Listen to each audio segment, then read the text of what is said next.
Some dare call it conspiracy.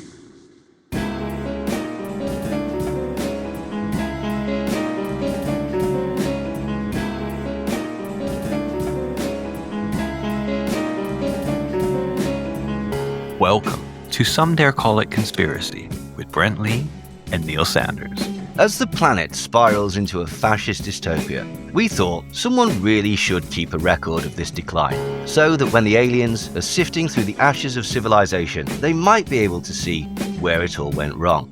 This is The World According to Some. Or as all the hepcats are calling it, T.W.A.T.S. So you've been wisely staying off the internet still a little bit, like you've not been sort of paying attention. Well, there was what we would describe as I'm Razzle. not terminally online anymore. No, like, which is probably the best way to be. But we need content. So what are you going to do? So one of the things that I was noticing is that there's a whole sort of raft of grifters and right-wing commentators and stuff like that, and they tend to interact in various different ways. Now, this is going to be about a certain group of them that appear to be having an argument. And the whole point of this particular episode, or we'll see how long it goes on for, might be several, but is to just point out that these people are, despite their sort of outward personas, they don't believe in anything. They do not believe in anything, or if they do believe anything, they're willing to sort of give massive concessions to their beliefs if they themselves can profit either monetarily or through some sort of, some other way that they can benefit. These people, they have no loyalty. They don't even stick to the truth. They'll contradict themselves again and again and again.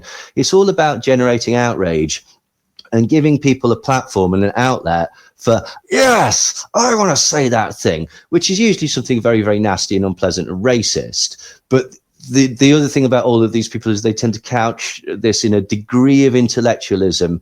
Well, they're the stupid man's thinking person, essentially, all of these people. Well, actually, that's probably not true. They're the stupid man's not as stupid man as the stupid man. If that's probably better.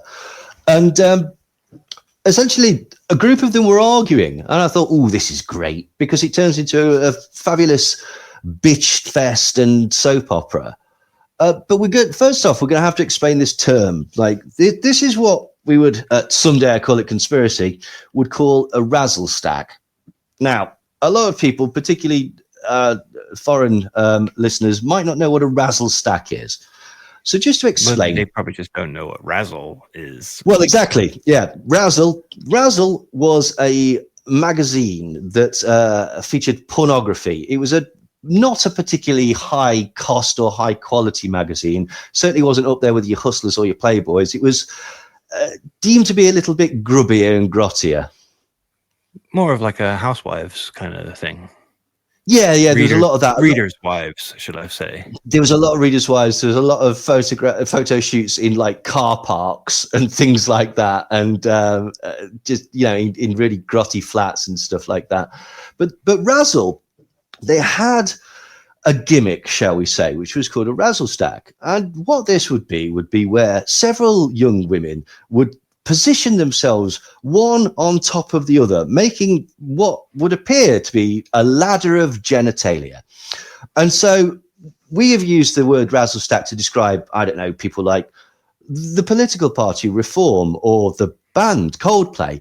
A razzle stack is essentially a massive pile of cunts. And this is essentially what we're going to be talking about. This is the most recent right-wing razzle stack ruckus. And it involves several people who, this just gives us an opportunity to explore their characters and their backgrounds, see if there's any contradictions or anything like that, and also just enjoy the fact that they're all bitching at each other. Now, before we start, we're not stupid. We do understand how this sort of milieu works. They all work together. They all have a go at each other. They mention each other on Twitter. They start arguments, and it's mutually beneficial. Two of these people go on one show and have a go at a third person. A fourth person gets involved, and all this is doing is really building their brand. So we're not blind to this. We understand how this works. It's a bit like early 2000s hip hop, where it's all kind of the beef was fabricated. Yeah, a lot of the time. Yes. Yeah, absolutely. Or it's just on wax, shall we say. So yeah, it's just on wax. But again, this just goes to show how sort of disingenuous these people are, because again, they've all been colleagues, they've all been allies, but they will all roll and turn on each other and try and outdo and backstab each other at the drop of a dime, essentially, or a drop of a hat is the expression. Dropping of a dime is to phone the police, isn't it? Well, either way, there's an element of that in here as well, but we'll get to that. So there's several characters. The main character that was involved in this was a gentleman that we've mentioned on the podcast several times before. He's a sort of rising figure of the right wing. He's currently basically bitching out Alex Jones. Alex Jones on InfoWars is desperately trying to sort of pull on the cachet of this guy, but this involves him being a Nazi and being anti-Semitic, because that's what this guy is. We're talking, of course, of Nicholas J. Fuentes. Nicholas Fuentes, who we won't be mentioning by his real name throughout the thing, because we discovered that his name sounds a lot like Nicholas Fun Times.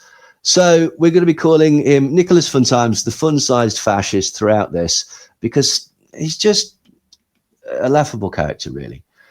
Just to give you an impression of Nick, this is one of the things that brought him to the world's attention. He had a blog post which was aptly described "The Villain America Needs." And this is his own words. "My timely birth in 1998 allowed me to watch on the nightly news the spoils of the American experiment squandered for one final time before the dying gasp of a once exceptional people, as the free world and economic abundance of Ronald Reagan was inherited by the lizard people.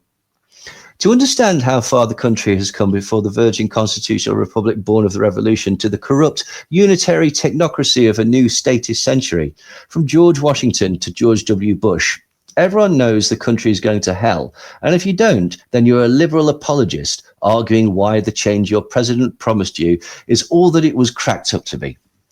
My generation is the generation of hopelessness. They don't see it that way because BuzzFeed can use upbeat stock background music, punchy graphics, and a self-righteous punk weakling to dress up cultural suicide as egalitarianism.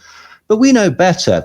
With George W. Bush, we got a neoconservative utopian who could not wage the culture war when centre-right W collapsed in 2008. We got a communist Islamist sympathizer whose entire candidacy in governance was wholly founded on the ignorance of the masses and a media that would just plain lie night after night. And in 2015, it looked as though we would have the proverbial more of the same, lesser of two evils, business as usual. 2016 looked to be a grand orgy of Stockholm Syndrome-induced cultural cuckoldry, in which we, the free men and women of the United States of America, would grudgingly but unflinchingly elect our third bumbling conservative Bush Light, or our second white trash criminal Clinton. Having spent the entire century being blown up by the IEDs in the desert, what? The worst economy since the Great Depression, the largest government in the history of the world, fragrant lawlessness at the highest level, an invasion from the South and from the Mideast, an education system infiltrated and conquered decades ago by Marxists, a Bill of Rights in peril by the death of actual conservative Supreme Court justice, the last soul in the way of the loss of the Republic. A terror state, a new Cold War, 1 billion people saying they own the ocean, more dollars in debts than atoms in the universe. Seth Rogen, boys are girls and girls are boys. Facts are racist, feminism, infanticide as a right. Tumblr. He reminds me of the character Rick from The Young Ones. You know, the people's poet. but anyway. So, and all that shit at the end, he did, that was, you know, he's a good speaker and evidently could write a paragraph or two, but he did somewhat lose it towards the end, but never mind. So Nick Fuentes is a white supremacist, and some might find that a little strange because Nicholas Fuentes was born in August 1998 in Chicago to William and Lauren Fuentes, and his mother's maiden name is Chico. Now, some of you might notice that's a Spanish name, isn't it? Yes, it is. Nick is half Mexican. and his mother is an Italian immigrant or from an Italian immigrant family, the white supremacist.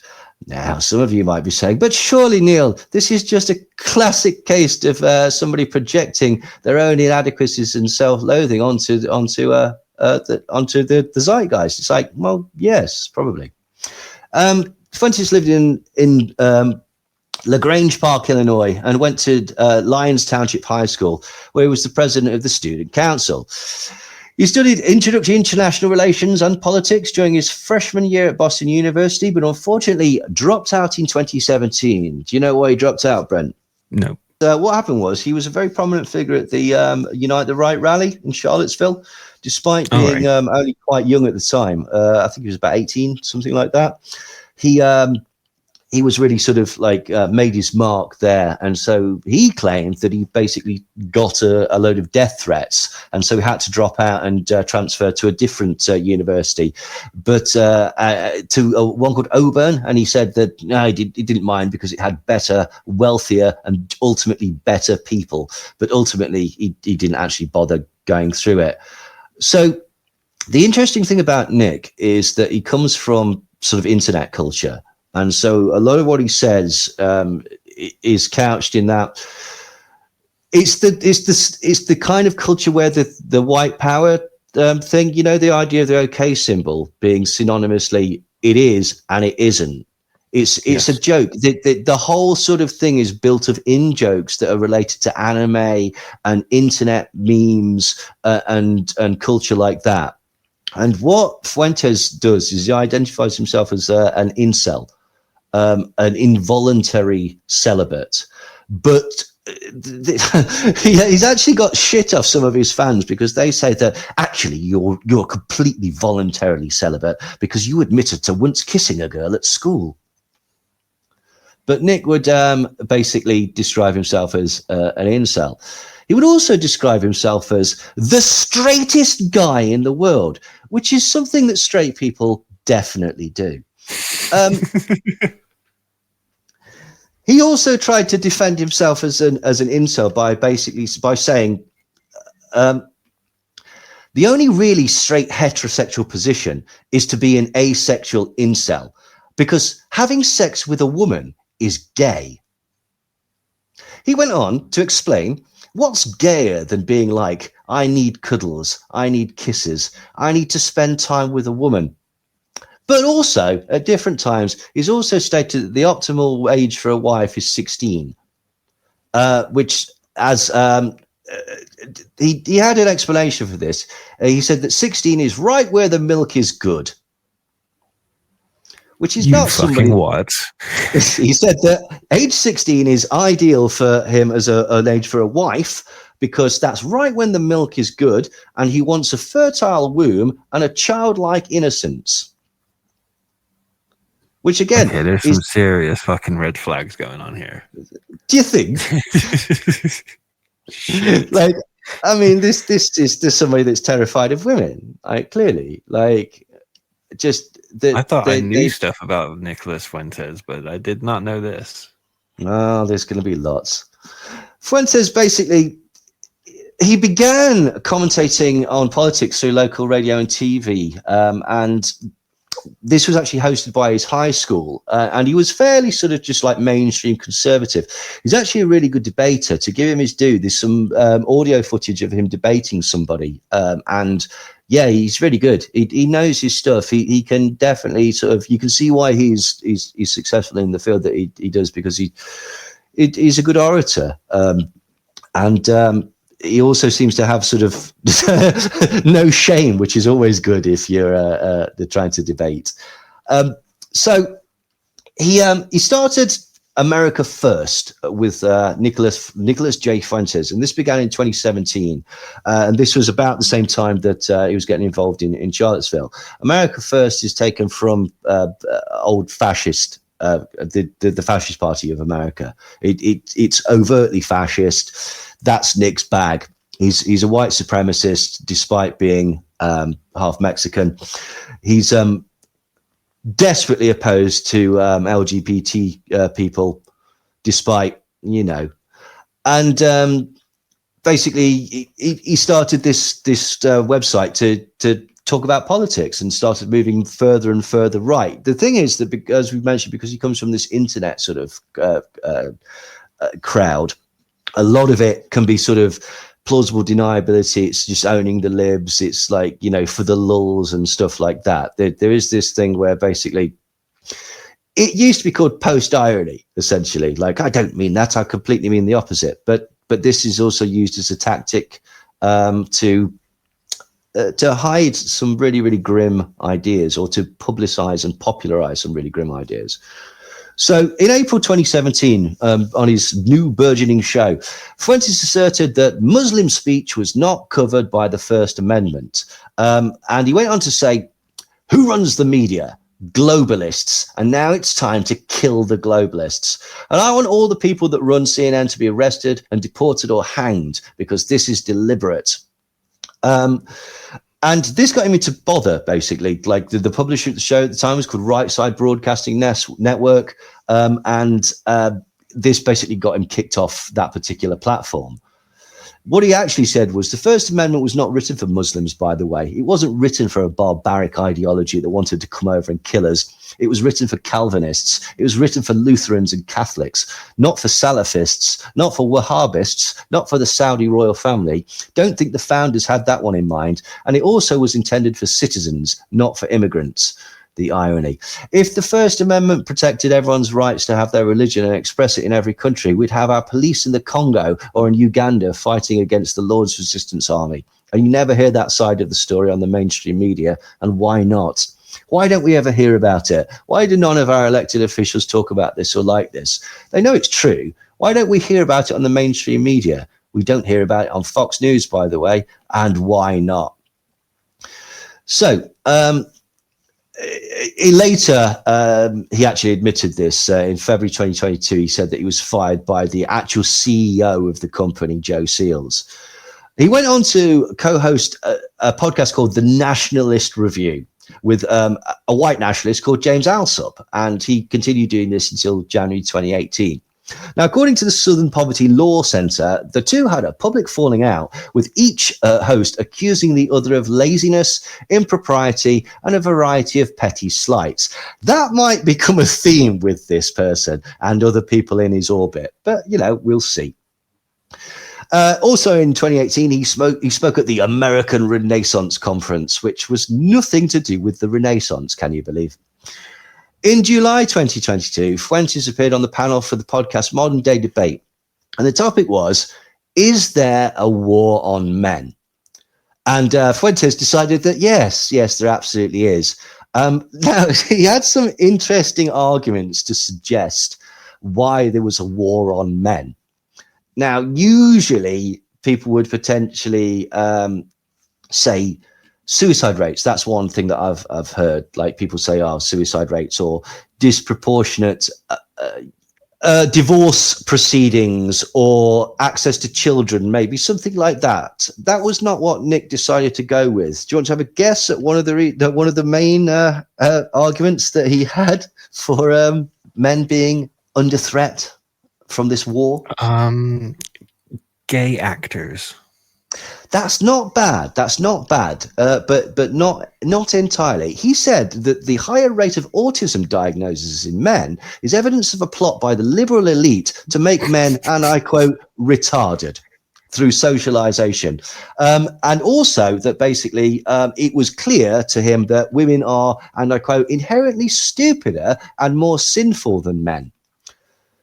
Now, Fuentes then claimed that he would never want a woman doing any high qualified job, even if she was more qualified than all the men, to the point where he said he would rather get taken out and shot in the head than treated by a female doctor.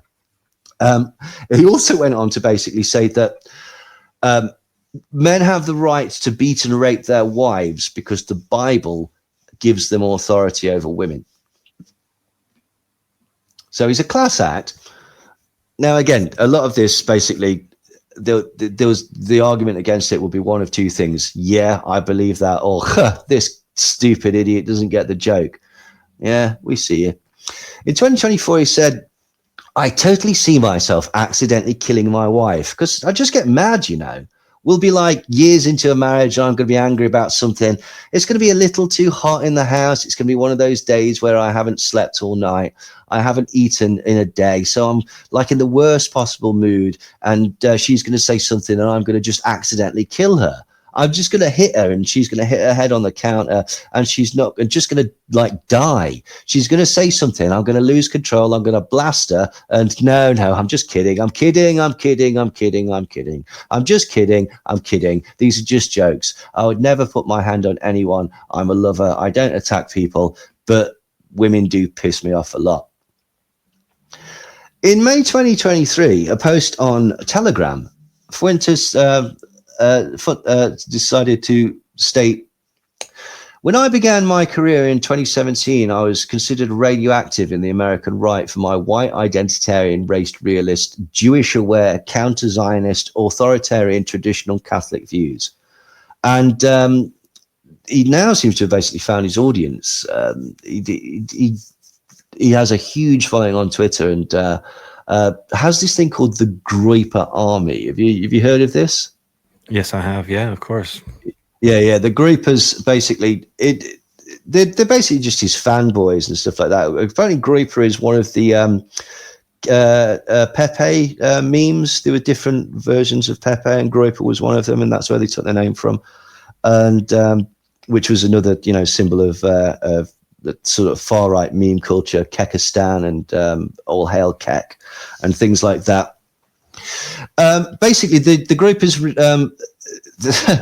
they see their role as preserving white European American identity and culture. Like, they claim that mainstream conservatives are just as responsible as liberals and the left for the destruction of white America, and they see themselves and their racist and anti-Semitic beliefs as the true future of the conservative movement. And to a degree, like, they are making inroads with this, which is the frightening aspect of it. Like, he is on Twitter again. Elon Musk has allowed him back on Twitter. He's a very regular guest on InfoWars now, to the point where Alex is basically pandering to him. It's a shame, really. Now, one thing that's interesting is that him and his followers, they're not massive fans of Donald Trump. They basically object to his seeming embrace of Israel. And what they describe as his support for endless wars, which, I mean, to be fair, there is an argument to be made about at least one of those points. They feel that he isn't actually America first, and they think that he puts Israel first. In 2024, in July, Fuentes voiced his criticism of Trump ahead of the presidential election by saying, if Trump isn't based on immigration, Israel, white identity, or Christianity, then what is it all for? Another right-wing outlet that the Groypers and Fuentes are massively not keen on is Turning Point USA. And its founder, Charlie Kirk. Basically, Charlie Kirk accused them of betraying Donald Trump. They basically said that they don't like this support for legal immigration, foreign aid for Israel, and what they describe as support for queer issues. Although I'm not positive that Turning Point USA is that interested in LGBTQ issues at all, really, other than trying to stifle them. And throughout October and November 2019, the Groypers turned up and basically harassed Charlie Kirk, and they also tried to get into some of their conferences and basically just cause a fuss. And, fair enough. They also don't like Ben Shapiro. Can you guess why? Oh, yeah, totally. I mean, let's be honest. That's the thing. There's lots of good reasons to not like Ben Shapiro, and they choose the one reason that it isn't justifiable. Basically, the fact that as you say, he's Jewish. In December of 2019, Fuentes approached Ben Shapiro, who's walking with his wife and young children outside a Turning Point event in Florida. And basically, apparently Shapiro had attacked Fuentes in a speech that he'd given at Stanford University. And so Fuentes decided to try and get back at him. And through this, they basically built a huge sort of following of people that are like, these bastards aren't racist enough for me. I want a half Mexican guy to lead us in the real strive for white supremacy. So anyway, in 2020, Fuentes founded the non-profit America First Foundation. And this is the financial backbone of his America First movement. According to the AFF website, its mission is to champion the role of God in society, upholding the principles of nationalism, Christianity, and traditionalism. And if a lot of you are thinking, well, that sounds remarkably like Nazis, well, you're right. Now, the AFF supports several of Fuentes' ventures, including the annual America First Political Action Conference, or AFPAC, as the kids on the street are calling it. They also make films and do reports and things like that. So, at the second annual AFPAC event in February 2021, speaking, Nicholas hosted it. But unfortunately, later that month, he was barred from the Hyatt Regency Orlando, where he attempted to start a commotion on the CPAC floor. So this is the Conservative Political Action Committee. He was also removed from CPAC in July 2021 for harassing a journalist. So he decided to set up an event across the street. And he did a speech. And basically he said at this speech, I'm banned from Twitter. I have nothing to lose. This is going to be the most racist, sexist, anti-Semitic, Holocaust-denying speech in all of Dallas this weekend. So, bold claims. But again, what they're trying to do is get attention through rabble rousing and basically like causing a fuss. Do you know who attended the third annual AFPAC event in February 2023? Roger Stone? Ooh, close. Marjorie Taylor Greene. Oh. The US representative. Now, interestingly, a lady called Janice McGeechan, who was a lieutenant governor of Idaho, also appeared at the event, but this was actually by video link. And this was massively criticized by people such as Mitt Romney, basically saying, what the hell are you doing going to a conference put on by an avowed white nationalist? And Marjorie Taylor Greene lied and said that she had no idea who the organizers of the conference were. In June 2024, Fuentes and far-right influencer Jake Shields were prevented from attending the Turning Point event in Detroit.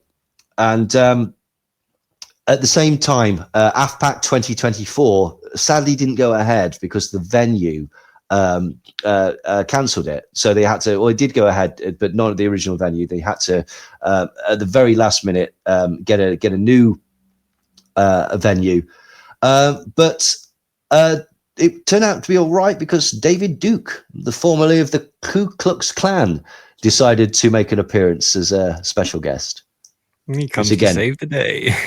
Which again gives you an indication of the type of politics and ideology that Nick has. Fuentes was also very prominent. He was one of the far-right individuals who participated in both the rallies that led up to the January 6th Capitol building attack, but also he was there on the day, and he was using a bullhorn, and he was basically, prior to this, he led a crowd to chant, destroy the GOP, and also encouraged them to sit out the runoff election in Georgia. So his influence is sort of growing. And also in December of 2020, he received a huge amount of money, which basically he got 13.5 Bitcoin, which was about just under $700,000. And it was there's a bit of a sort of hoo-ha about where this came from. Apparently this came from this guy in France. We'll talk a bit about it later. But it came from this guy in France who developed some sort of terminal disease, was very, very wealthy, and decided to disseminate all his crypto fortune to various people that he wanted to promote certain ideologies throughout the world. And, Fun Times was one of those.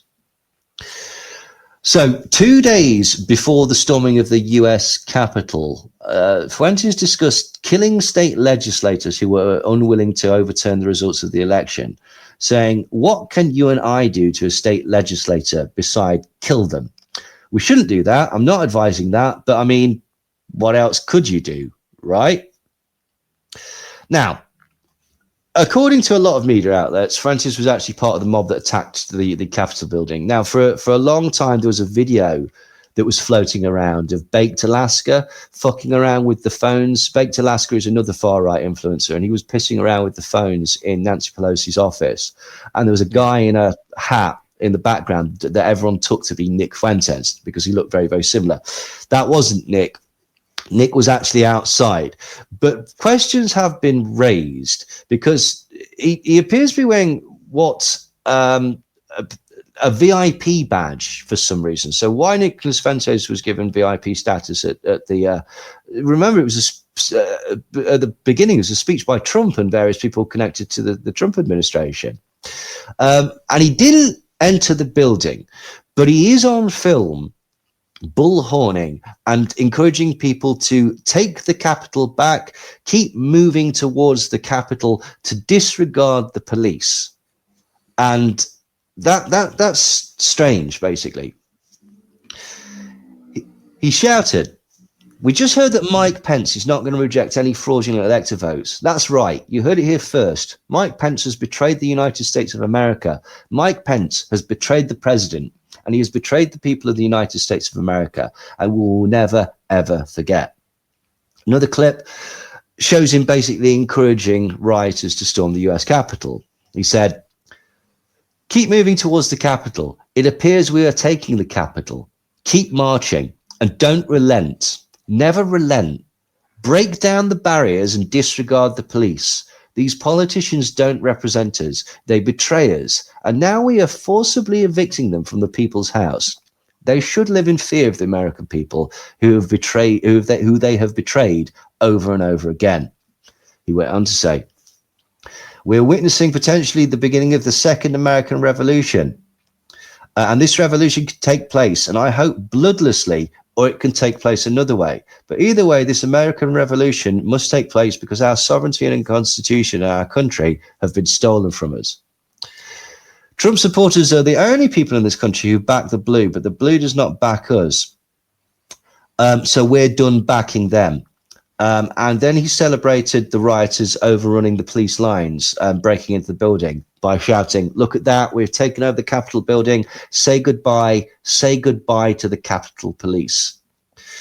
In another clip, Fuentes told the mob not to leave the Capitol building until Trump was inaugurated, which means basically until he was illegally made president. Fuentes said, we've just got word that they've stopped the vote of the Electoral College in Congress. I say that we should not leave this Capitol until Donald Trump is inaugurated president. Don't let them dissuade you. I see no reason why anybody should be leaving these Capitol grounds anytime soon. I don't care if the police come in. They'll have to come in with tanks and fighter jets because this is the United States of America. I would rather have my sovereignty and my freedom. Give me liberty or give me death. Liberty or death. We're going to storm the Capitol building right now. Come with me. Now, some have seen that as encouraging the crowd to raid the Capitol building. I wonder why.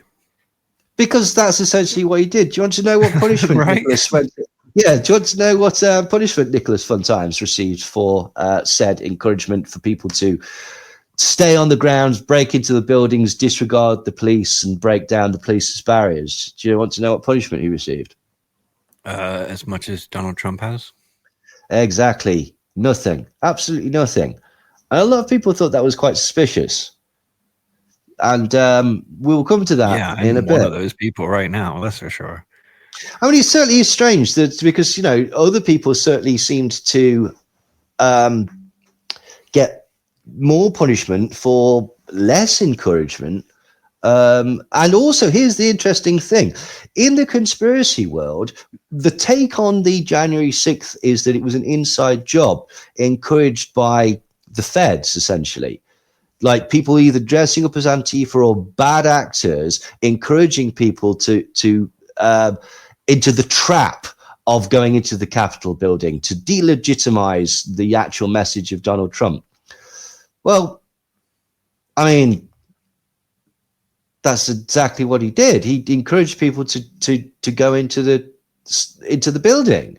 So would that mean that people in the conspiracy world would look at Nick as potentially a Fed or an insider or something like that? That would be how it would line up. But yet he's a huge guest on InfoWars at the minute. Now, InfoWars have said that people like Ray Epps and stuff like that, who basically texted his nephew and said, "We stormed the Capitol. Yeah, I did it," which has been taken to be like, well, that's obviously proof that he's a Fed, that he was encouraging it. And then there's always, again, this idea that, oh, well, all these people were secretly Antifa. And that's why they riled the crowd up. And then the Capitol Police let them in. And it was all a trap. Interesting. On the 7th, he tweeted, "The Capitol siege was fucking awesome. And I'm not going to pretend it wasn't." He also wrote, "For a brief time yesterday, the US Capitol was once again occupied by the American people before the regime wrested back control." So yeah, it is interesting why he wasn't arrested or charged with anything. He certainly seemed to be encouraging a lot of the actions that took place. Who knows? Who can say? And he's on record. Yeah, absolutely. It's on video. That's what I'm saying. Like, what? What? Yeah, it is strange, isn't it? Who can say? Like, it doesn't seem to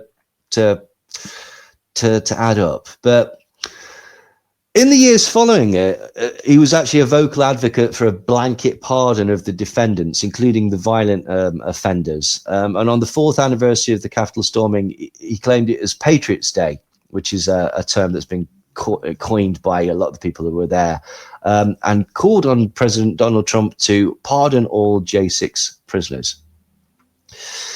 Now, off the back of this, he claimed that the FBI had investigated him. And he claimed that his bank account had been frozen. And he also claimed that he'd been put on a no-fly list. And this was all because of his supposed involvement in January 6th. Except that wasn't true at all, was it? This was reported by the Daily Beast.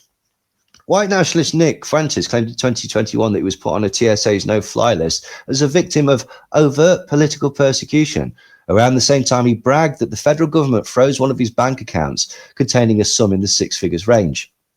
But the 24-year-old Holocaust denier's version of events does not hold up to much scrutiny. Documents obtained by the Daily Beast show Fuentes, who's one of the key figures in the build-up to the Capitol riot, misled his supporters over why he was banned from flying on commercial airlines, as well as why he received a letter from the Department of Justice notifying that his assets were seized and subsequently unfrozen on the ground that they contained proceeds of money laundering, wire fraud, and threat violations. In court documents first mentioned by the left-wing news site The Grey Zone, the TSA reported that they banned Fuentes from flying because he posed a safety risk to crew members and threatened to strangle a flight attendant. So not because of his political movements. He wasn't being persecuted for his politics or being investigated for his involvement in January 6th. He threatened to strangle a stewardess. He threatened to strangle a stewardess because she asked him to put his mask on because masks were mandatory because it was, during COVID. And so that was why he was banned. Basically, the reason that his account was frozen was because he received that money. And it's just standard. If you receive more than $500,000 in Bitcoin payments from somebody out of the country, it's going to, with that's just seemingly a gift, people are going to be interested in that because it looks like he's laundered it. Now, it transpired that it was his Bitcoin and he just wanted to give it to Nick. But that's why his account was very briefly unfrozen. But you've got to say, that does add a layer of suspicion, because Nick has gone out of his way to pretend that those actions against him were the result of him being at January 6th. And because he's being investigated and banned from flying and his accounts frozen and stuff like that, well, then he's being persecuted by the authorities as much as anyone else, surely. You see where this is going? It's the sort of thing that if you needed an excuse, that would be an excuse. And we know it's a lie. So is he using that as an excuse? Who can say? So after Matt Gaetz, we remember that Matt Gaetz was hit with allegations of a sexual relationship and buying drugs from a 17-year-old girl. Well, Fuentes stuck up for Matt Gaetz. He asserted that this was absolutely okay because it's very traditional. Yes, we all remember those days of law when people would buy MDMA off 17-year-old girls and then bang them in a hotel. So traditional. He basically said that it was just a relationship with a very large age gap, which it wasn't, because Matt Gaetz paid these women for sex.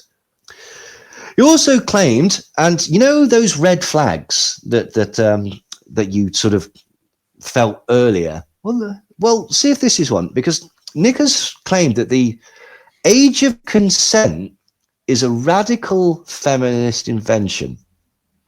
That's weird. Why would you say that? Like, again, that's one of those things where it's like, don't argue about how the age of consent isn't low enough. It makes you look like a bit of a kiddie fiddler. Like, people could be forgiven for saying, the reason that you think that the age of consent should be low is because you want to have sex legally with children or young teenagers. Weird. Anyway. On November the 22nd, 2022, do you know where Nick Fuentes was? Mexico. No. It was at Mar-a-Lago, but he was there with Kanye West and Donald Trump. Now, the meeting was actually at Kanye's request because he was trying to launch his presidential campaign. So he decided to go and see Donald Trump, because, and I say this with all, sensitivity, Kanye's fucking mad. He's as mad as a bag of badgers. Like, he's insane, the poor sod. Like, at this dinner, Trump said that he was really impressed with Nick Fuentes. But following that, he released a statement saying that Kanye West unexpectedly showed up with 3 of his friends who I knew nothing about, that he dined with, and that the dinner was quick and uneventful. Now, do you know who it was that actually arranged for this to happen? Roger Stone. No, not quite. Not quite. He's going to be my go-to. Yeah, it's another white-haired Lothario. Oh, Milo Yiannopoulos, who will become a player in this sordid tale very, very soon. But yeah, it was Milo that actually arranged this. And at this point, he was friends with him. Now, I don't know who the 3 people were, but I think it was the 3 friends of Kanye West. I believe that it was Nick Fuentes, obviously, Milo Yiannopoulos, and I think the other person was a gentleman called Ali Alexander. And Ali Alexander will become very important in this towards the end of this tale. But essentially, members of this meeting gave completely contradictory accounts. One source stated that Trump was very taken by Fuentes and impressed that the 24-year-old was able to rattle off statistics and recall speeches dating back to 2016. Paraphrasing the conversation, the sources said that Fuentes told the president he preferred him to be authentic and that Trump seemed scripted and unlike himself. During his recent 2024 campaign speeches. Trump responded, "You like it better when I just speak off the cuff." The source said Fuentes replied that he did, calling Trump an amazing president when he was unrestrained. And there was a lot of fawning back and forth. Kanye West had an interesting request for Donald Trump. Do you know what he asked Donald Trump? Will you sign this KKK outfit for me? That would have been less insane. He genuinely proposed to Donald Trump that Donald Trump should be Kanye West's vice president. He should drop his campaign, and he should he should join Kanye's campaign and be his vice president. And according to Kanye West, Trump then started basically screaming at me over the table and telling me that I was an idiot and that I was going to lose. I mean, has that ever worked for anyone in history? And I'm like, and apparently he said this, hold on, Trump. You're talking to Ye. The man is insane. The man is mentally ill. It's brilliant. So, on November the 28th of 2022, Tim Pool interviewed West, and he was there with Milo Yiannopoulos and Kanye West again. Pool showed West an article posted about Mike Pence saying that Trump was wrong for allowing anti-Semitic people to eat with him at dinner and demanding that he apologize. And on December the 4th, Yiannopoulos announced that he had completely parted ways with the campaign. So at the end of November, he's there eating dinner with them at Mar-a-Lago and going on the Tim Pool and promoting it. And by December the 4th, they've completely fallen out. But this is December the 4th, 2022.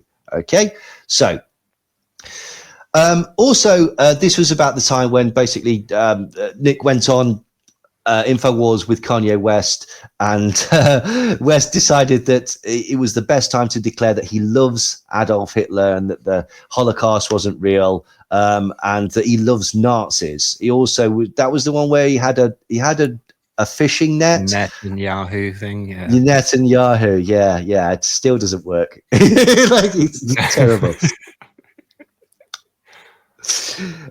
So on December the 5th, he went on Proud Boys founder Gavin McInnes's show, and West was there along with Fuentes again. And West basically said that, and I quote, Hitler's negative reputation was crafted by Jews, which isn't accurate. That's to put it lightly. Wow. Yes. So, he also basically said that they need essentially a Christian theocracy, like a autocratic Christian dictatorship. And West said, if you don't believe in Jesus Christ, you are just wrong. And Fuentes basically stated that his goal is to turn the Republican Party into a truly, what he calls a truly reactionary party. He says he opposes all immigration. He believes that it's a demographic threat to the United States. He believes in the Great Replacement theory and white genocide. He opposes all types of feminism. He also basically wants, as I say, the alt-right to take over and displace conservatism in the GOP. Basically, he says that mainstream conservative groups, and I quote, Christian Republican voters get screwed over because the GOP is run by Jews, atheists, and homosexuals, which again isn't completely accurate. He also would support, and I don't know why, a Chinese invasion of Taiwan. In 2022, Nicholas Funtime said, I want China to take back Taiwan. I want Russia to take back Ukraine, if for no other reason than it's time for America to be humiliated. So Okay. I think we can pick up from this as well that he's admitted on numerous occasions to be anti-Israel and a proud Holocaust denier. He was live streaming President Trump's inauguration, and he said that he believes that Jews are in the way of the sovereignty of the USA, that they're the most influential faction in our government, and that Trump is captured by this Israeli lobby. In March 2023, he said, I think the Holocaust is an exaggeration. I don't hate Hitler. I think there's a Jewish conspiracy. I believe in race realism. Race realism is the concept that basically races have attributes that you just can't get out of. And, you know, it's, can you believe, born in the idea that, well, if races have certain attributes, then, well, there must be a hierarchy with some being superior and some being inferior. It's the bell curve shit, essentially. It's all that stupid nonsense. He promotes white supremacist beliefs, but here's the thing. If you asked him if he was a white supremacist, he would say no, and not because he's half Mexican, because he thinks that the term white supremacist is an anti-white slur. So he positions himself, or refers to himself, as a Christian conservative or a Catholic conservative. He opposes abortion and everything that you'd expect. He's what would be called a traditionalist Catholic, and he rejects this thing called the Nostra Aetate. I've probably completely pronounced that wrong. Nostra Aetate. Do you know what that is? I didn't know what it was. No idea. It's a papal document that came directly from the Vatican, so it's part of Catholic doctrine that says that the Jews are not responsible for the death of Christ. Nick Fuentes rejects that, as does Mel Gibson, actually, but like that's a completely different story. And in March 2024, Fuentes wrote that he and his followers rightly defend the traditional Catholic view, which blames Jews for crucifying our Lord. Oh, was it Vatican II that released that? Must have been the corrupt Vatican. Yeah, we're getting into chick track shit here now, aren't we? Basically, but yeah, so he's absolutely hardcore. He again, this is where it gets all a bit strange. This is one of these things where like people hate one side so much that they'll fund another side, or whatever. Like during a live stream, Fuentes denied the atrocities of Hamas's October the 7th terrorist attack, including acts of rape and the murder of babies that he claimed were all a lie, but he didn't say that it was exaggerated. He didn't say that early reports became repeated as fact that were later discovered to be untrue. He said that none of it was real. He said that the attack was completely staged as used as a strategy to justify Israel's unfolding regional war with Iran, and then also to oppress Gaza. And he's not the only person that has gone that far. I think a lot of sensible people would certainly say that, well, it was definitely used as the catalyst for the ongoing atrocities that we're seeing in Gaza. But he's in David Icke territory there. And I mean that because David Icke said exactly the same thing, that there was like a stand down by the Israelis, or even that the Israelis themselves murdered their own citizens as a false flag, which actually he says that Israel, and I quote, allowed this to happen, participated in the attack, and even killed their own people. So Fuentes also is a big fan of Adolf Hitler. That's not a massive surprise. AFPAC 2022, he apparently bestowed what has been described as giggling praise on Hitler. And in the following year, he advocated for the execution of perfidious Jews. He said that Jews are evildoers that need to be given the death penalty. And during the speech where he was praising Hitler, he said that the media has been comparing Vladimir Putin to Hitler as if that wasn't a good thing. He then said, "Can we get a round of applause for Russia?" which was followed by chants of Putin, Putin, Putin. He also has a habit of referring to Putin as Tsar Putin. And he's obviously, a great fan of the invasion of Ukraine. And he said on numerous occasions that he wants Tsar Putin to liberate Ukraine from the great Satan and the evil empire in the world, which is the United States. Now, he's also an integralist. I didn't know what that was. What an integralist? Either.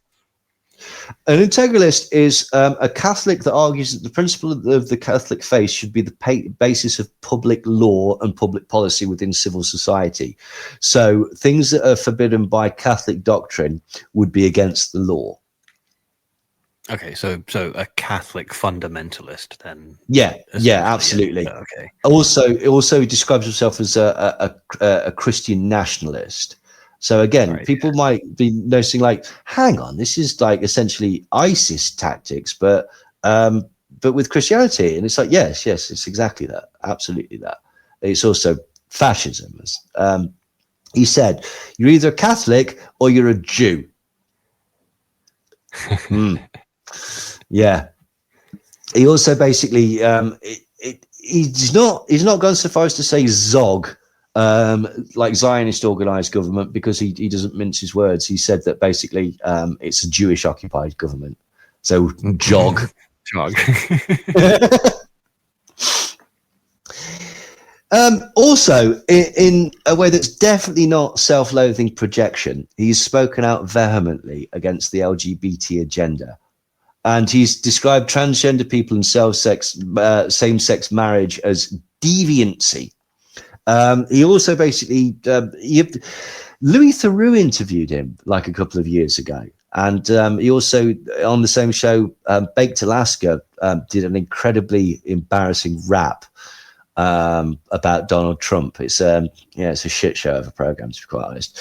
But anyway, on this show, he told Louis Theroux that he believes it would be better if women did not have the right to vote. In July 2023, he appeared on the Fresh and Fit podcast with that fucking with the Indian. Is he Indian or is he black? Myron Gaines, the black or Indian white supremacist. Like he's a. Yeah, I also really found out about him as well. It's like he claims to be like a top shagger and all this, and like a sort of a pickup artist and stuff like that. And apparently he's only ever had one girlfriend in his entire life or something stupid like that. Like, again, this is what gets me about all of these people. They're just projecting. And that's why the audience is attracted to them, because other people that feel weak and feel marginalized and feel that basically like they don't live up to their own ridiculous self-imposed standards that come from a completely irrational, anti-factual view of the world. They need people like this to make them feel like they're slightly less of a worm than they actually are. And it's tragic, but you know, what are you going to do? Basically, on this Fresh and Fit podcast, Fuentes said that women were baby machines because that's what their brains are about. As we said before, he's also concerned about the impending destruction of the white race, or white genocide, as he calls it. In June 2024, he posted on Twitter, "These political people will say literally anything other than the actual truth. There are basically two things going on: white genocide and Jewish subversion." And he also, again, he talks about not only white genocide, which is the fascist concept from David Lane that immigration is killing off the white race, but he also talks about the Great Replacement theory. But he calls it, and you'll like this, Brent, because it's clever. He doesn't call it the Great Replacement theory. Do you know what he calls it? The Great Replacement fact. Nearly. The Great Replacement reality. Fact would have been better, actually. That would have been better. It works better, and it trips off the tongue better. But yeah, no, he's desperately worried that people are being replaced, particularly the white race. In 2025, earlier this year in February, he said that the white people need to preserve their culture and should organize to live among other white people, because the US has become an alien nation. Prior to that, in December 2023, he blamed immigration for the end of whites as a group and whites as a race. And he also spends the end of the white civilization. And I have to say he's absolutely right about that, because I can't remember the last time I saw a white person. He also promotes race realism. So this white supremacist belief that one race governs traits such as behavior and intelligence, with non-whites being inferior to whites. He often uses terms like culture as a substitute for more diversive terms like race, and promotes American values as a code for white culture and white Christian identity. He largely avoids blatant white supremacist language, but I don't know. He does and he doesn't. Again, he escapes this sort of like internet world where everybody knows what the hell he's talking about. And as I said, his main point is that modern conservatives don't go far enough to prevent things like feminism and race mixing and homosexuality. And that is his thing, really. He's even gone so far as to call for the complete eradication of the Civil Rights Act in America. Now, in November 2024, after Donald Trump's victory in the 2024 US presidential election, when Roe versus Wade got overturned, and so certain states basically made it very difficult, if not illegal, to get an abortion, he tweeted out, "Your body, my choice forever," which is obviously a spin on my body, my choice. And posts spread online by Fuentes and his Groyper army stated that women who receive abortions would face unspeakable consequences, and that women are trying to destroy the world to maintain their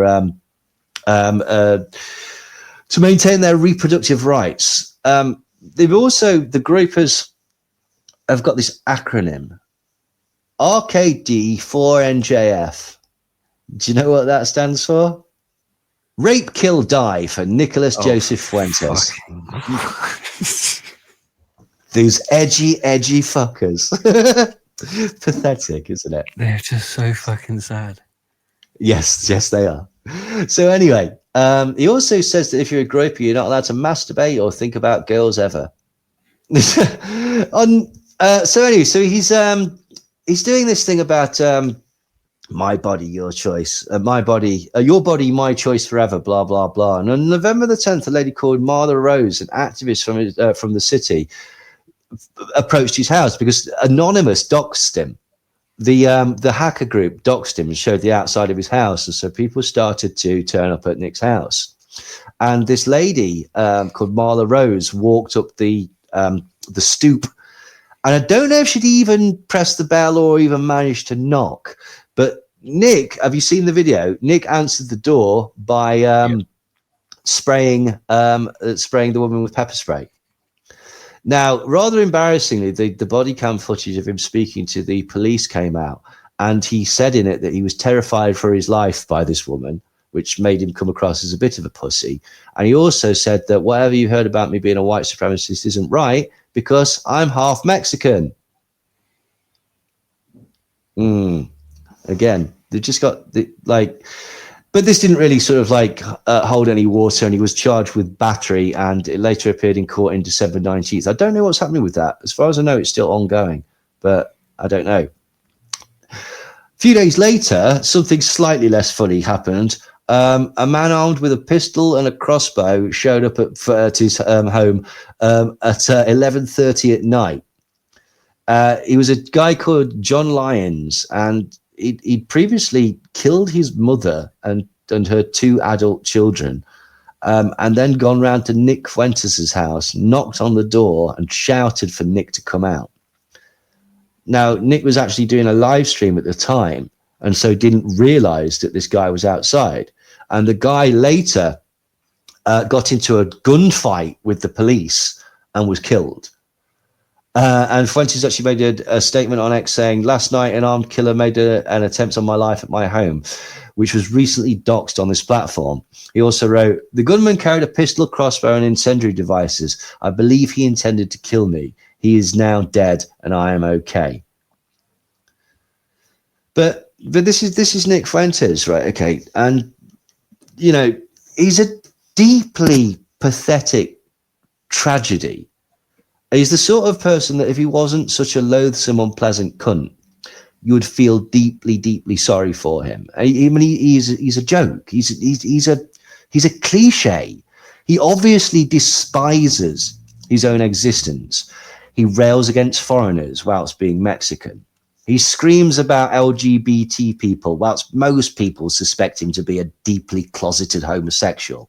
He promotes white supremacy and the master race whilst being a unattractive weakling gamer nerd who looks, and I don't mean to be rude, but he looks like you can smell him through the laptop screen. I swear to fucking God, right? His bedroom will be full of anime pillows, crinkled tissues, and it'll stink of fucking onions. He's pitiful. He's lamentable. He's a contemptible character. But as I've also said, he's a massive cunt. So fuck him in the ear. He speaks through his nose, he breathes through his mouth. His suits make him look like he's just got off the set of Bugsy Malone. And when he gets really excited, he does this thing where he squints his eyes and his buck teeth come out. And he looks like a reject from the island of Dr. Moreau, like some sort of really short-sighted beaver pig.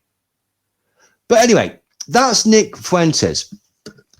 Now, Nick Fuentes was recently criticized by, of all people, Tucker Carlson. Now, Tucker, we know Tucker was born in San Francisco in 1969. He's the eldest son of Lisa McNear, who's an artist, and Dick Carlson, who was a former Gonzo reporter, who became the director of Voice of America, which was a CIA-ran organization, and also the president of the Corporation for Public Broadcasting, and it was at one point the U.S. ambassador to the Seychelles. So, in 1976, Tucker Carlson's parents divorced after their 9-year marriage turned sour, and Carlson's father was granted custody of Tucker. And Carlson's mother left the family when he was 6, and she moved to France. And he never saw his mum ever again. That's fucked up. Your mum abandons you when you're 6 years old. Like, this is the point. Like, if you look at all of these people, they're damaged people that have been twisted and molded into these sad, hateful figures. And I find it fascinating and not a little hilarious. Anyway, in 1979, Carlson's father married Patricia Caroline Swanson, who's an heiress to the Swanson Enterprises. Swanson make like TV dinners in America. Now, although she basically remained a beneficiary of the family fortune, they'd actually sold it by 1955. And she legally adopted Tucker Carlson. So basically, Tucker Carlson comes from a very, very wealthy background with a father that was probably a CIA agent. For some bizarre reason, the guy who used to work for CNN and then Fox News as a massive proponent of the Iraq War has now been embraced fully by the conspiracy crowd. We'll come on to that recently. Do you know what he tried to do when he first left college? Tucker did. And this is another thing that basically, like, this is one of those things where the conspiracy crowd probably should be going, huh. Do you know what he did? Fuck yeah, he tried to join the CIA. Hey. And he got, yeah, do you know why he got turned down? Because his head was too big to fit through the double doors? I think that was the real reason, but they politely said it was because he'd done too much cocaine in the past year.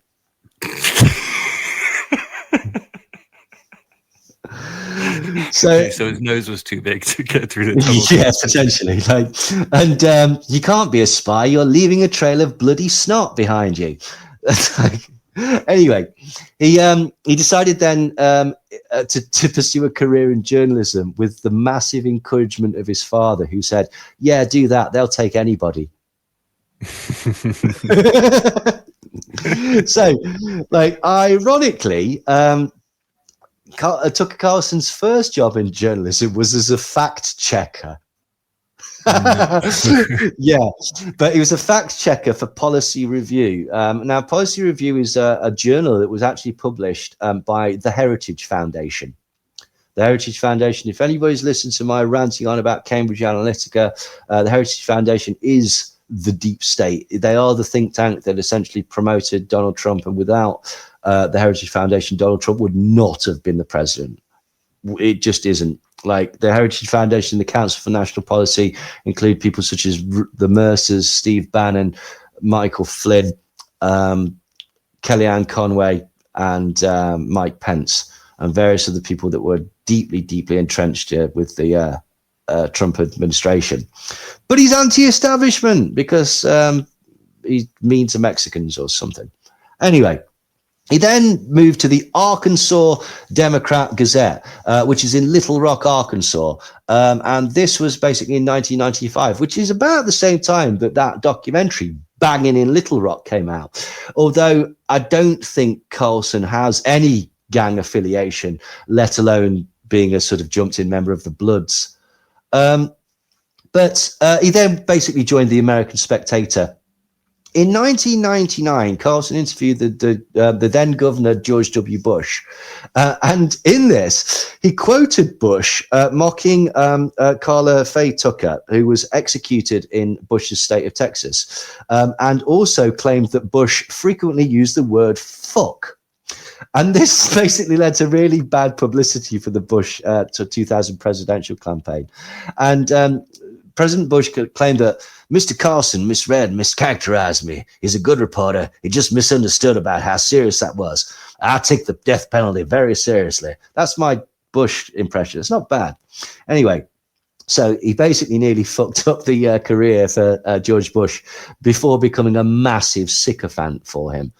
Do you know what was the thing? Do you ever see Tucker Carlson on CNN when he was first a journalist? Do you know what the sort of sartorial decision that he took to make him stand out from the rest of the serious journalists? What? Well, serious wearing vests or something.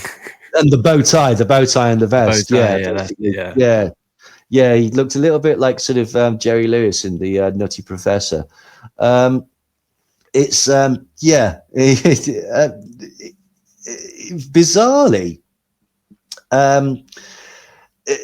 he got that habit from boarding school. So again, you've got to feel sorry for this. Your mum abandons you when you're 6, then your father sends you off to boarding school before deciding to, after failing to get in the CIA, suggesting why not be a journalist because anyone can do that, or they'll take anybody. Not great. In 2000, he began on, or it was on CNN, and in 2001 he became the co-host of Crossfire. Can you remember the interview where Britney Spears, of all people, was asked about the ongoing Iraq war and what America's foreign policy should be?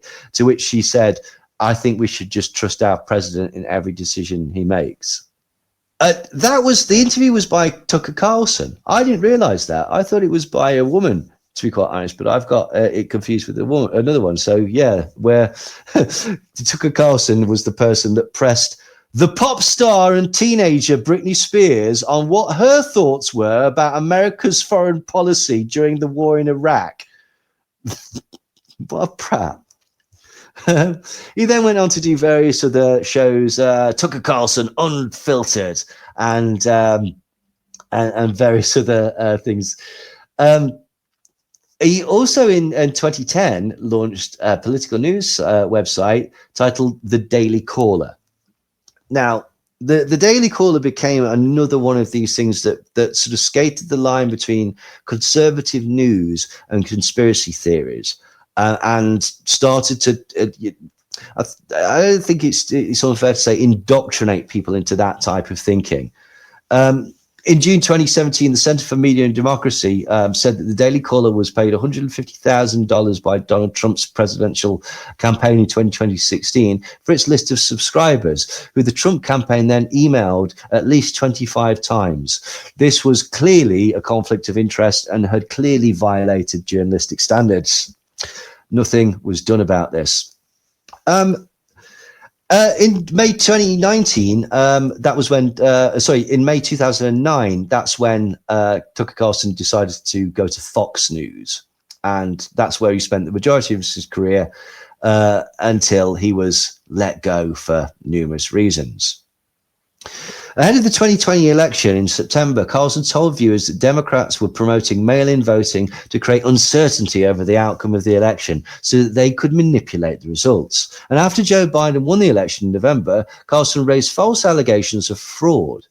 On the show, he mentioned the names of purportedly dead individuals who voted in Georgia, although investigations showed that none of this had actually happened, and that some of the individuals that he had claimed to be dead were in fact alive.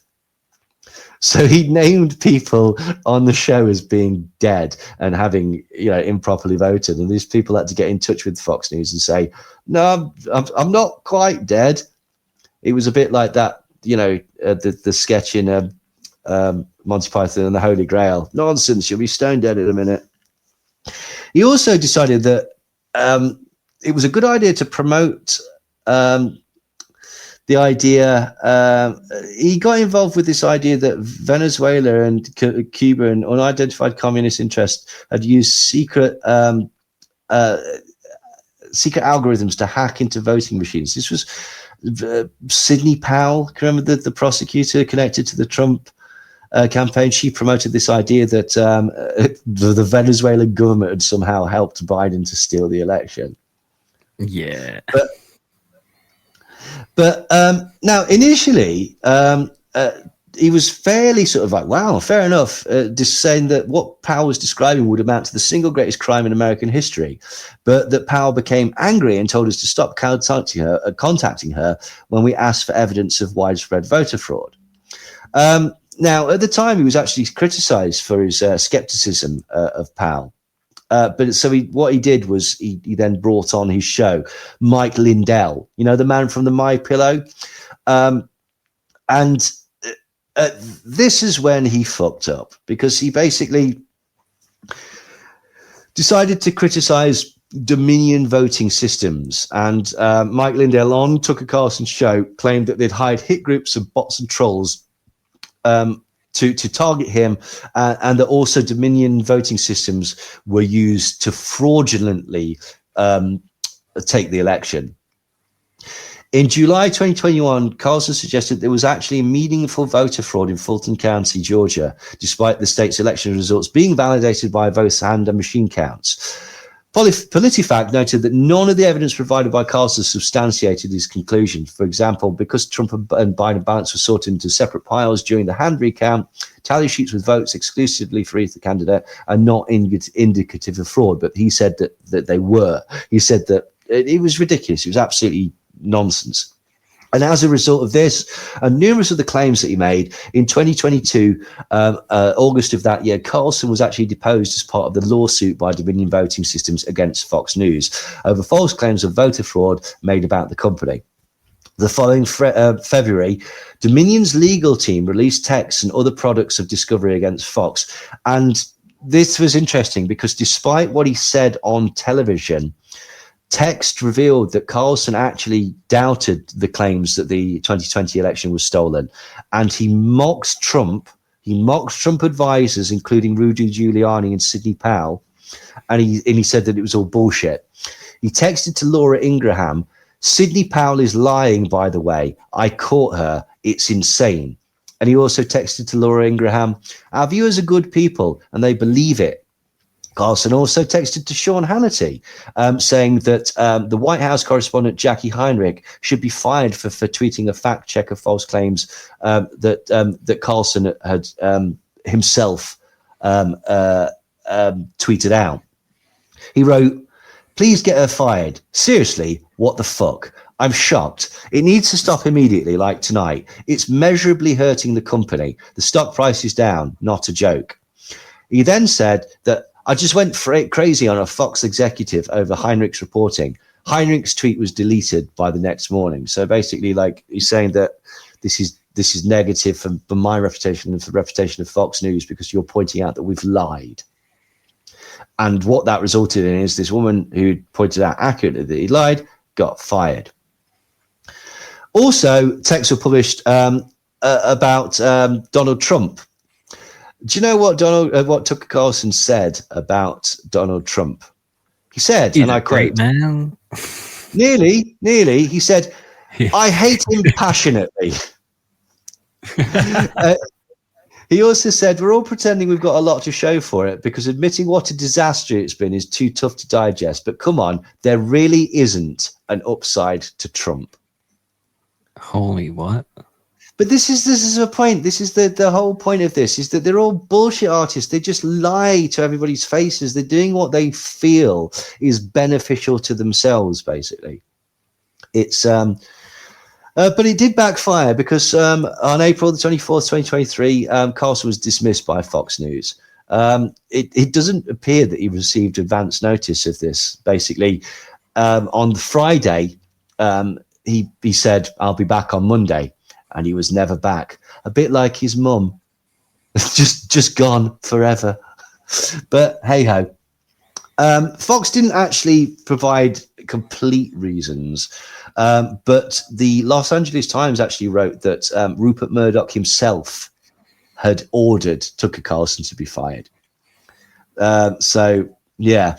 The Wall Street Journal also basically said that private messages where he'd criticise Fox's management and use vulgar and offensive language didn't help. The New York Times said that in one such message, Carlson expressed racist views by criticising 3 Trump supporters who were beating one Antifa activist. He said, "That is not how white men fight." Classy. He also, again, Carlson has repeatedly promoted the conspiracy theory that of demographic replacement, basically suggesting that the Democrats are bringing in foreigners and illegal immigrants in order to, because they will vote for Democrats, which is just not true. He's also, again, promoted the Great Replacement theory and described white supremacy as not really a problem in America, which again is not completely accurate. Heidi Beirich of the Southern Poverty Law Center has said that Tucker Carlson probably has the number one commentator, has been the number one commentator mainstreaming bedrock principles of white nationalism in the United States. So why was he really fired? I mean, like it's speculative, but basically there's several reasons. There's the Dominion Voting Systems lawsuit. That cost Fox News $787.5 million. And like, although Carlson claims that there's no evidence to support this, it really does. Like his private text revealed during the lawsuit did show this language calling for a senior Fox executive to be a derogatory term and basically, slagging off Fox News. Also, his toxic behavior and his controversial rhetoric. There's a lot of allegations of sexism and misogyny that came from his tenure at Fox News. Several women actually sort of filed lawsuits of sexual harassment, but they were later dropped or they didn't continue, which is so there's no sort of genuine sort of real accusations but people have and then retracted them. Apparently also he became completely toxic. He thought of himself as bigger than the network. So he decided to move to Twitter. And this is where Tucker Carlson has got this now talk show, would you call it? Like, yeah, I suppose so. He sits across the desk and rattles off shit. It's a little bit of a fall from grace, basically. During the very first episode, it was a bit all over the place. One of the things that he suggested in his totally serious, absolutely legitimate talk show was that the USA had that week recovered an extraterrestrial starship and its pilot. And that's not the sort of news that you get on Fox, is it? He's branching out. He also claimed that Volodymyr Zelensky is sweaty and rat-like, and also that he was persecuting Christians. And he then basically segued into slagging off things like Black Lives Matter, claiming that the riots were organized by unknown entities connected to shadowy figures like George Soros. And he dipped his toes into the September 11th attacks. And this was all that was needed for people like Alex Jones and various other people within the conspiracy world to go, oh, that's all right. We like Tucker Carlson now. I mean, yeah, sure, he's an elitist that comes from the news media, which we've distrusted. He was an active promoter of the Iraq war and the weapons of mass destruction hoax. And he was, he's a company guy since day one. But he's basically intimated in very, very soft language that maybe there's some questions about September 11th. And that's it. That's enough for them to drop their knickers for him, basically. It's ridiculous. Now, despite the fact that this show is bullshit and dealt with things like aliens and stuff like that, he actually had Donald Trump on his show in 2023. And it was... this was on the same date of the first Republican debate for the upcoming presidential campaign. So Donald Trump decided to go on Tucker Carlson's show instead of instead of being at the debate and to take away attention from the debate, because both of them are obviously completely anti-establishment. That's the only thing, isn't it? That's the only explanation. There's no other explanation. He also, like shortly after that, he interviewed Larry Sinclair. Larry Sinclair is the convicted criminal who has a massive criminal record, largely for crimes of deceit and fraud, who claimed that he had a late-night crack cocaine-fueled sex with Barack Obama. Oh, okay. Yeah. So yeah, he spent a long time promoting this idea and listening to this guy who's very clearly lying, saying that, yeah, in the past I used to smoke crack and have homosexual sex with Barack Obama. But, you know, he doesn't, not so much anymore, but certainly in the past.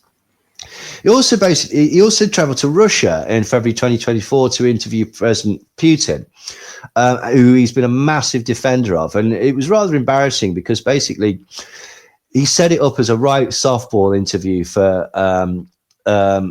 Putin by saying, like, well, you know, you're just there to denazify it, isn't it? You've not got any sort of like aspirations of territory or anything like that. To which Putin responded, oh no, we absolutely do. We want to take back all the states that used to be part of the Soviet Union. We want to basically redraw the borders to the 13th century. We don't think that Ukraine is a legitimate country, despite the fact that the Ukraine existed before the Soviet Union.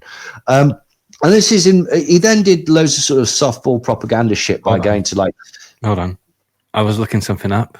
And I thought this is good for us to know this. Yeah. Never say the Ukraine. Oh. That's what the Russians will call it. Because it's the border. Right? It's the borderlands. Oh. That's what Ukraine means, borderlands. And Ukrainian people are offended when anyone else calls it the Ukraine, because it means it's like the border, as opposed to like it's our nation, Ukraine. I was not aware of that. No, I wasn't either, because I was like, why do people call it that? And then other people who don't call it that. So I like looked it up, and yeah, that's what we now know. Well, Slava Ukraine, Ukraine existed far earlier than the Soviet Union, and Putin is a dictator and a murderer, so fuck him. But yeah, it also basically did some really, really like obvious propaganda where he went to a supermarket in Russia and was amazed that they had all vegetables and stuff. He then went to one of the better subway systems and remarked that this one, which was really, really nice, was better than some of the ones in America, which were not so nice. You know, so obviously that's a good reason to move to Russia. Now that you haven't always thought this, Tucker, of course not. In the 2000s, he would often say that Russia was a police state where the freedom of press is disappearing and that Putin was in league with our enemies. But since then, he's decided that he actually likes Vladimir Putin. He also likes Viktor Orban of Hungary. And he's also a massive fan of Bukele of El Salvador. So for some reason he's got this sort of penchant for authoritarian foreign leaders. No idea why, but this is it. He also he appeared in a film, or he created a film, in which he massively praised Viktor Orban, and the film was called, you'll like this, Brent, Hungary versus Soros. which is a reference to George Soros. Now, interestingly, actually in Hungary, George Soros is considered a hero because he's one of those people that put a huge amount of money into their infrastructure and did a massive amount to get rid of the vestiges of the old communist regime. What Viktor Orban did, which was really, really shitty, was during the Syria war, when they were receiving lots and lots of refugees, he put these people on buses, Viktor Orban did, drove them illegally into another country, dropped them off, and then put out in his newspapers that this had been done by George Soros as part of the Great Replacement Theory. Yeah. Now, get a fact check on that. Should we get Tucker to do a fact check on it? Yeah, get Tucker to do a fact check for that, for the Heritage Foundation. So Tucker's got his own entry in the Encyclopedia Britannica. Wouldn't you be proud if you were like mentioned as a cultural artifact that is mentioned in the Encyclopedia Britannica? That'd be awesome, wouldn't it? Depending on what it's for, yeah. Well, it's not so awesome for Tucker. According to the Encyclopedia Britannica, Tucker Carlson has been recognized for his success in bringing far-right viewpoints and vocabulary into the mainstream of American politics. Through his promotion of extreme positions on a range of political and social issues, for his embrace of white nationalism, for his support of authoritarian leaders of other countries, and for his regular reliance on arguably false or misleading claims, including baseless conspiracy theories, and for exerting an unusual influence on Republican President Donald Trump, who was a regular viewer of Carlson's show. Don DeMarco. Shit like that. Shit like that. Bang. Can you imagine that? Hello, Mr. Carlson. This is the Encyclopedia Britannica. We're very proud to say that you've been mentioned in this year's edition. Really? Well, thank you very much. No, don't thank us. No, really, really don't thank us. Is it good? Is it a good entry? Anyway, goodbye, Mr. Carlson. It's just marvelous, absolutely marvelous. That's genuine. That's absolutely genuine. Like it's crazy. And further to that point, this is what he does. In September 2024, he hosted the amateur historian Darryl Cooper. Now, we've spoken a bit about this guy on T.W.A.T.S. He then later went on Rogan. But this is the guy that basically endorsed Holocaust denial and said that Winston Churchill was the chief villain of World War II.